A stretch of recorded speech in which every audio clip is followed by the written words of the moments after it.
जो गैर भाषा में बातें करता है वो प्रभु से बात करता है।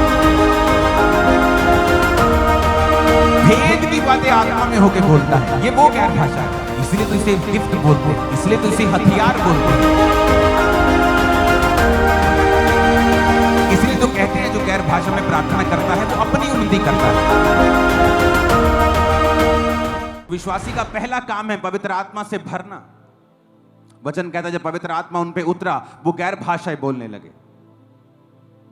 लोग बोलते हैं जब उन्होंने गैर भाषा बोली थी 120 लोगों ने, तो बाहर जो पेंटिकोस मना रहे थे उनकी भाषाएं बोली थी। आज ऐसा क्यों नहीं होता?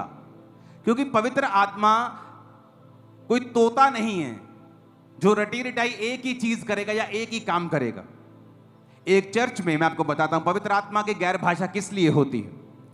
एक चर्च लगी हुई थी और एक बंदा चर्च में अटैक करने के लिए पास्टर के ऊपर आया और वो पब्लिक में बैठा हुआ था और वेट कर रहा था कि जब उठ के खड़े होंगे प्रार्थना करेंगे तो मैं जाऊंगा आगे। तो पास्टर ने कहा उठ जाओ, खड़े होकर प्रार्थना करेंगे। वो सब खड़े होकर प्रार्थना करने लगे और जब खड़े होकर प्रार्थना करने लगे एक औरत के ऊपर पवित्र आत्मा उतरा और वो गैर भाषा बोलने लगी। और वो जो आतंकवादी था वो हिंदी समझता था लेकिन था वो यहां का नहीं, वो दूर किसी और देश का था और उसकी अपनी एक भाषा थी। और जब वो औरत पर गैर भाषा उतरी वो गैर भाषा में उसकी भाषा में बोलने लगी। ये आदमी जो फलाना फलानी शर्ट डाल के चर्च में आया है ये पास्टर को मारने के लिए आया है, इसे पकड़ लिया जाए। वो डर गया, कहता है इन्नू की में पता लग गया यार मैं इतने आया। वो इतना डर गया कि उसने अपना जो विचार था मारने का वो छोड़ दिया। और बाद में मालूम हुआ जब उस औरत को बुलाया गया वो उसने अपनी गवाही दी कि मैं ऐसे ऐसे पास्टर को मारने के लिए आया था। और उस औरत को बुलाया गया, उस औरत को पूछा कि तेरे को ये भाषा आती है इसकी? कहती नहीं मेरे को इसकी भाषा नहीं आती। कहता तेरे को मेरी भाषा नहीं आती, तुम मेरे को कैसे बोल रही थी फिर कि ये फलाना हरा बंदा आया, इसका नाम ये मारने के लिए आया पास्टर को, इसके जेब में ये, तू कैसे बोल रही थी? कहती मेरे को नहीं पता, मेरे को पवित्र आत्मा की गैर भाषा उतरी और मैं बोलने लग गई। तो पवित्र आत्मा वचन कहता है जब आप पहला कुरिन्थियों 14 उसकी 2 आयत में पढ़ते हैं, जो अन्य भाषा में बातें करता है वह मनुष्यों से नहीं परंतु परमेश्वर से बातें करता है क्योंकि उसकी कोई नहीं समझता, क्योंकि वो भेद की बातें आत्मा में होकर बोलता है। पहली ये लाइन। दूसरी लाइन हम पढ़ेंगे 22 आयत को। इसलिए अन्य भाषाएं विश्वासियों के लिए नहीं परंतु अविश्वासियों के लिए चिन्ह है। अविश्वासियों के लिए चिन्ह है। हालेलुया। तो बाइबल कहती है पहली भाषा गैर भाषा जो होती है कई प्रकार की हैं।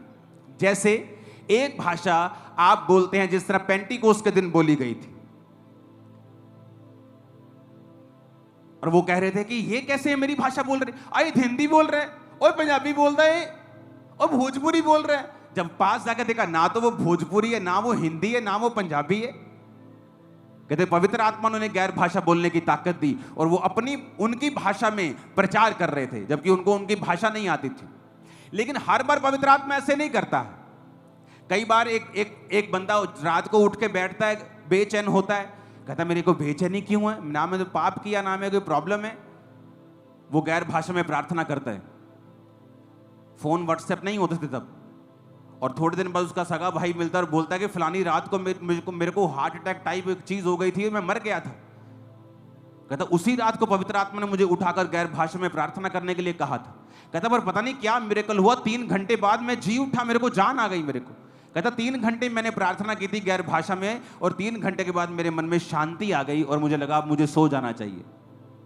तो उसको तो नहीं मालूम कि मैं किसके लिए प्रार्थना कर रहा हूं। जिस तरह वचन कहता है जो गैर भाषा में बातें करता है वो प्रभु से बात करता है। भेद की बातें आत्मा में होकर बोलता है, ये वो गैर भाषा है कि आप नहीं जानते। अब गैर भाषा हो सकता है किसी पास्टर के लिए प्रार्थना कर रहे हो जो ग्रीस में बैठा है, जो इराक में बैठा है, उस पर अटैक होने वाला है, कोई उसके लिए प्रेयर नहीं कर रहा लेकिन गैर भाषा में पवित्र आत्मा आपके मुंह से उस व्यक्ति के लिए प्रार्थना करवा रहा है। तो गैर भाषा जब आप बोलते हैं तो जरूरी नहीं आप किसी की भाषा ही बोल रहे होंगे। हो सकता है आप किसी के लिए प्रार्थना कर रहे हो, आप किसी देश के लिए प्रार्थना कर रहे हो, आप अपने परिवार के लिए जिस प्रार्थना को आप नहीं जानते कि मुझे ये विषय पे भी प्रार्थना करनी है। हो सकता है आपकी बेटी आपका बेटा किसी ऐसे व्यक्ति के साथ मिल रहे हो जो बड़ा ही खतरनाक है उनके लिए। उसके स्कूल में, उसके ट्यूशन पे, आपको नहीं पता आप प्रार्थना कैसे करेंगे, आपको जिस चीज का मालूम ही नहीं। लेकिन जब आप गैर भाषा में प्रार्थना करेंगे, आत्मा आपके अंदर से होकर बोलेगा कि तेरी बेटी के जितने, तेरे बेटे के जितने भी रॉन्ग कनेक्शंस लोगों के साथ हो रहे हैं, वो जल जाए, वो खत्म हो जाए और वो खो जाएंगे, क्योंकि आप गैर भाषा में प्रार्थना कर रहे हैं। इसलिए तो इसे गिफ्ट बोलते हैं, इसलिए तो इसे हथियार बोलते हैं, इसलिए तो कहते हैं जो गैर भाषा में प्रार्थना करता है वो अपनी उन्नति करता है। क्यों कहते हैं अपनी उन्नति करता है? क्योंकि जो बेटा तेरा बच गया, तेरी प्रार्थना से नहीं बचता था, क्यों? तुझे मालूम ही नहीं था कि इस विषय में प्रार्थना करनी है, तो बच गया, तेरी उन्नति हुई, तेरी फैमिली की। कल को वो नुकसान करता, पैसे का भी नुकसान होता, तेरे फाइनेंस की, आत्मा में नुकसान करता, आत्मिक उन्नति भी तेरी हुई, और परमेश्वर ने तुझसे बात भी की, पवित्र आत्मा ने तुझे इस्तेमाल भी किया। तो गैर भाषा इतनी जरूरी है कि हर बंदा इसको बोले। हो सकता है आपके पास 10 शब्द हो, 12 शब्द हो, जो सिर्फ प्रभु की स्तुति करने के लिए परमेश्वर ने आपको दिए हो गैर भाषा में।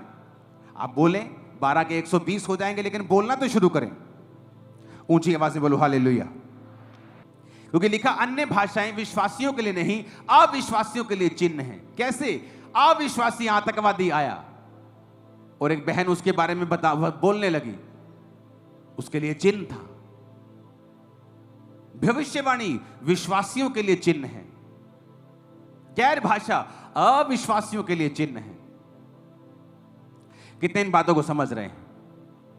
तो इन बातों को आपने समझना है, गैर भाषा की ताकत को, गैर भाषा के इंपॉर्टेंस को, क्यों जरूरी है बोलना, उसे आपको समझना है। आमीन।